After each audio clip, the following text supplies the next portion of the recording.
Hello guys, how are you? Hope you all are doing well. Today I'm back with one of the most interesting video. In this video tutorial guys, we will learn how to download or install missing driver for your Windows 11 PC or in your laptop. Okay, so for this guys, you can follow this easy and simple method. First you need to open your Windows settings. Use the shortcut key, hold Windows key button and then press I. Okay, so with this help of shortcut key you can easily able to open your settings. In the settings, in the left panel, go to Windows update option like this. Okay, and here you can get the option in the right panel, advanced option. Just click and open it. Okay, and here scroll down slightly. Here you can get the option optional update. Just click and open that option, and here you can get your all driver update. Just click on driver update option, and here you can get your all missing driver update. Okay, just select your all driver like this.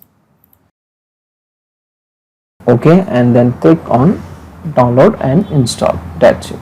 It will start download and installing process for your PC, so it will take few time to complete that process. So with this help of method guys, you can easily able to download and install all missing driver update for your Windows 11. So that's it for today guys, the short and simple video. Hope you enjoy this. If you enjoy, please guys like, share and subscribe to our channel. Thank you very much.